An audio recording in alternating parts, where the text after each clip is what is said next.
Regina has just started to explore the possibility of a new arena somewhere in the city's downtown core for a cost of, at minimum, $156 million, while Saskatoon has already spent $42 million purchasing land near the Midtown Shopping Center. There is no official cost estimate on that arena, but experts say it could easily cost $200 million.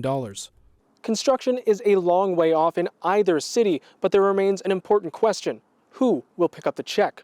So far, the answers we've dug up indicate every level of government and possibly private entities will need to open their proverbial wallets. I think it's fair to say that a facility in either Regina or Saskatoon wouldn't get built unless there was, the three levels of government involved. Don McMorris is the province's Minister of Government Relations. He says that he's had conversations with the mayors of Saskatoon and Regina, but has not received any formal request for funding. He expects that to change, but says the province won't pay the total cost. But we're waiting on the federal government to come through with another infrastructure program so that all three levels of government can share in the cost.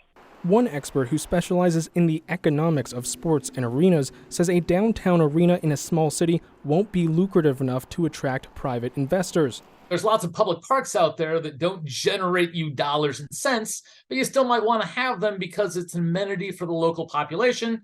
Again, neither of these towns is big enough on their own, probably to be able to have a large privately financed facility. And without some sort of facility there, you're not going to get any of the large concerts that come through. With aging arenas in both cities, Victor Matheson says it makes sense for public money to be used to build new arenas. He believes that if the province does end up providing funding, it will not choose one over the other, especially if the projects get off the ground at the same time. And quite honestly, I think you're much more likely to get two new facilities in Saskatchewan if they both come on at the same time, rather than if they try to do these, 5 or 10 years apart.